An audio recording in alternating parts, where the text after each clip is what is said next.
तो शुरुआत जरा गुजरात की खबर के साथ, क्योंकि आज सबसे ज्यादा नजर इसी खबर पर। गुजरात सीएम विजय रूपाणी के इस्तीफे के बाद आज नए सीएम को लेकर तस्वीर साफ हो जाएगी। दोपहर बाद गांधीनगर में विधायकों की एक बैठक होगी, जिसमें नरेंद्र सिंह तोमर और तरुण चुग बतौर पर्यवेक्षक मौजूद रहेंगे। गांधीनगर पहुंचने के बाद तोमर ने कहा कि विधायकों और पार्टी नेताओं से चर्चा करके ये फैसला करेंगे।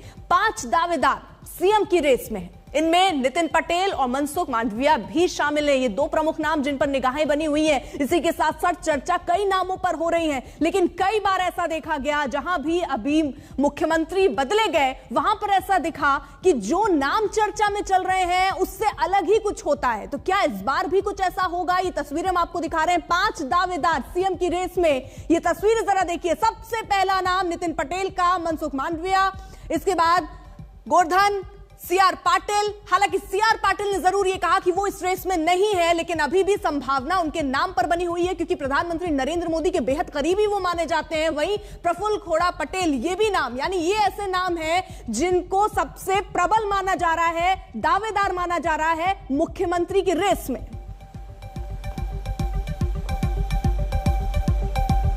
और इसको लेकर अब सियासी प्रतिक्रियाएं भी सामने आने लग गई हैं। किस तरीके के बयान आ रहे हैं, सुनिए जरा।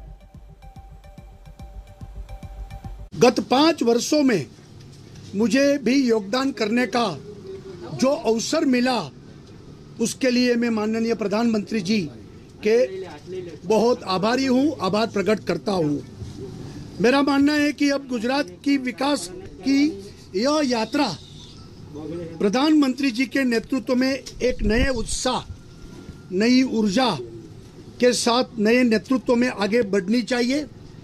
ये ध्यान रखकर मैंने गुजरात के मुख्यमंत्री पद के दायित्व से त्याग पत्र दिया है। At last, BJP agreed that the government of BJP has totally failure for dealing corona and dealing the people's friendly issues. Actually, this is a clear case of agreeing that people's sentiments are against BJP in Gujarat. अभी किसी से भी बात भी हुई, सभी लोगों से बातचीत होगी, विधायकों से भी बातचीत होगी। कौन नेता होगा इस दिशा में तब आगे बात बढ़ेगी। भाजपा की सरकार पूरी तरह से फेल रही। कोरोना के आंकड़े छिपाए गए, लाखों लोग वहां पे मरे। ना रेमडेसिविर इंजेक्शन, ना ऑक्सीजन, ना कोई सुविधा, युवा को रोजगार नहीं है। सब तरह से लोग दुखी। भाजपा की सरकार की फेल्योर है। इसको छिपाने के लिए बलि का बकरा विजय रूपाणी को बनाया गया है कि ये तुम ही जिम्मेवार करके। अगर मोदी जी सही काम कर रहे हैं, सब कुछ ठीक चल रहा है, तो फिर चुनाव से पहले मुख्यमंत्री क्यों बदल रहे हो आप? गोपी गांगर हमारे साथ, हमारे सहयोगी जुड़ चुके हैं, गांधीनगर में मौजूद है। गोपी, सबसे पहले जरा बताइए किस तरीके की सियासी हलचल आज के दिन में तेज हुई है और कितनी देर में इसका ऐलान हो सकता है? और कई बार तो हमने ऐसा देखा है कि जिन नामों पर चर्चा होती है, नाम कोई नया ही निकलकर सामने आता है। इन 5 दावेदारों के अलावा भी कोई नाम सामने आ रहा है सुर्खियों में? बिल्कुल, आपको बता दूं कि जो सबसे पहली बात है कि दोपहर 2 बजे सारे विधायकों को बीजेपी दफ्तर कमलम पर आने के लिए कहा गया है। यानी सारे जो विधायक हैं वो 2 बजे यहाँ पे पहुँचेंगे। 3 बजे ये मीटिंग की शुरुआत होगी, जिसमें भूपेंद्र यादव जो कि प्रभारी है गुजरात बीजेपी के, वो शामिल होंगे। BL संतोष इसमें शामिल होंगे और इसके अलावा जितने भी गुजरात बीजेपी के नेता हैं वो सभी शामिल होंगे। लेकिन सबसे दिलचस्प जो बयान आया है वो हाल ही में नितिन पटेल की ओर से आया है। और नितिन पटेल ने अभी कहा है कि गुजरात को एक ऐसा चेहरा चाहिए जिसे गुजरात के हर एक लोग पहचानते हो। यानी कहीं ना कहीं जो इशारा है वो खुद की ओर किया गया है, क्योंकि नितिन पटेल करीब 6 टर्म से विधायक रहे हुए हैं। और वैसे में नितिन पटेल ने अपनी दावेदारी भी दे दी है। और क्योंकि आज सुबह से ही नितिन पटेल के घर पे सुरक्षा जो है उसे थोड़ा सा बढ़ा दिया गया है, साथ ही डॉग स्क्वाड वहां पे पहुंची थी चेकिंग के लिए। तो कुल मिला के देखें तो नितिन पटेल के नाम की संभावनाएं काफी ज्यादा है। लेकिन बीजेपी में ये अक्सर देखा गया है कि जिन लोगों के नाम की चर्चा होती है वो लोग कभी चुने नहीं जाते हैं। या कई बार हमने देखा है कि पिछली बार भी जब नितिन पटेल ने लोगों को मिठाई तक खिला दी थी कि वो उनका नाम घोषित होने वाला है और नाम विजय रूपाणी का अनाउंस हुआ था। तो ये बीजेपी में अक्सर देखा गया है। तो वैसे में एक नाम जो कोई सरप्राइज एलिमेंट के तौर पर हो सकता है ये भी माना जा रहा है, लेकिन फिलहाल जो रेस चल रही है उसमें नितिन पटेल, मनसुख मांडविया, CR पाटिल, प्रफुल्ल पटेल और साथ ही जो नाम सबसे ज्यादा चर्चा में वो है गोवर्धन झड़फिया का। हालांकि गोवर्धन झड़फिया के लिए ये कहा जाता है कि ज्यादा उन्हें प्रधानमंत्री नरेंद्र मोदी पसंद नहीं करते हैं, लेकिन उनका जो संगठन है और जिस तरीके से सरकार में उन्होंने 2002 में काम किया था वो काफी बेहतरीन कह सकते हैं। तो वैसे में उनके नाम को लेकर भी चर्चा हो रही है, लेकिन सबसे बड़ी जो दावेदारी है वो दावेदारी नितिन पटेल की ओर से की जा रही है। और नितिन पटेल की क्योंकि 6 टर्म विधायक रहे हैं, कई सालों से सरकार के अंदर मंत्री है, यहाँ तक कि बिल्कुल प्रधानमंत्री कर रही है गोवर्धन की, देखिए वो पीएम मोदी के विरोधी रहे हैं। 2007 में बीजेपी छोड़ दिया था उन्होंने और 2014 में उन्होंने फिर से बीजेपी ज्वाइन किया। क्या वो दावेदार होंगे प्रबल, ये भी देखना होगा। कुछ ही देर में ये तस्वीर लगभग साफ हो जाएगी। 2 दिन के यूपी दौरे पर गई प्रियंका गांधी की बात करते हैं। आज वो रायबरेली पहुंची, यहां कार्यकर्ताओं ने उनका जोरदार स्वागत किया। रायबरेली जाते वक्त प्रियंका रास्ते में एक हनुमान मंदिर में भी रुकी और बाकायदा पूजा अर्चना की।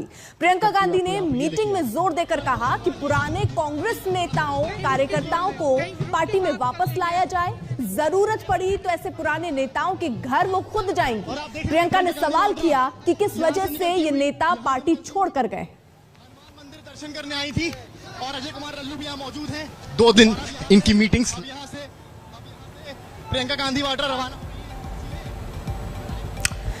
और एक बड़ी खबर, यूपी के विज्ञापन में तस्वीर पर जंग छिड़ गई है। टीएमसी ने दावा किया कि विज्ञापनों में कोलकाता की तस्वीरें हैं। मुकुल रॉय ने ट्वीट कर विज्ञापन शेयर किया और मार्क करके ये बताया कि तस्वीर में ITC, सोनार बंगला, JW, मॉरियट और पीली टैक्सी को हाईलाइट किया गया है। इस विज्ञापन पर ममता बनर्जी के भतीजे अभिषेक बनर्जी ने भी चुटकी ली। फिर तो समाजवादी पार्टी को भी बीजेपी पर हमला करने का मौका मिल गया।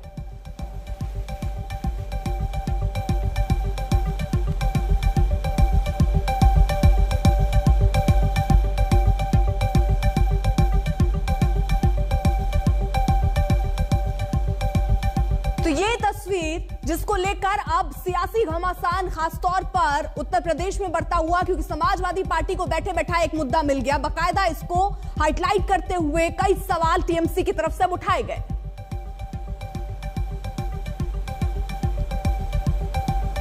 भारतीय जनता पार्टी की पुरानी आदत है, अपना कोई काम तो करते नहीं है, दूसरों के काम को अपना काम बताते हैं। उनका एक ही काम है कि समाज के अंदर में कैसे नफरत फैलाई जाए। जब से उत्तर प्रदेश में योगी जी मुख्यमंत्री बने, वो समाजवादी पार्टी द्वारा किए हुए कामों का ही फीता काट रहे हैं, अपना काम कुछ नहीं किया। इससे भी पेट उनका नहीं भरा तो पश्चिम बंगाल के काम को भी अपना काम बताने में लगे हैं। ये भारतीय जनता पार्टी की आदत है, राम राम जपना, पराया काम अपना। फिलहाल एक छोटे से ब्रेक के लिए रुक रहे हैं, आप बने रहिए आज तक के साथ। और अब बात कोरोना की। काफी दिनों बाद देश में कोरोना के मामले 30,000 के नीचे आ गए हैं। 24 घंटे में देश में कोरोना के 28,591 केस आए हैं और वहीं एक दिन में मौत का जो आंकड़ा है वो 308 रहा। अकेले केरल में कोरोना के 20,500 मामले मिले हैं। तो 338 मौत का आंकड़ा। इसी के साथ आपको बता दें कोरोना के 24 घंटे के आंकड़े हम आपको दिखा रहे हैं। और जो 5 राज्य हैं सबसे ज्यादा केसेस तो केरल में, उसके बाद तमिलनाडु, फिर आंध्र प्रदेश, मिजोरम और कर्नाटक। सबसे ज्यादा चिंता केरल को लेकर ही है और लगातार ऐसे नियम बनाने के लिए कहे जा रहे हैं ताकि कोरोना के जो ये आंकड़े हैं उन पर कुछ काबू पाया जा सके। फिलहाल एक बहुत छोटे से ब्रेक के लिए रुक रहे हैं, आप कहीं मत जाइएगा, देखते रहिए आज तक।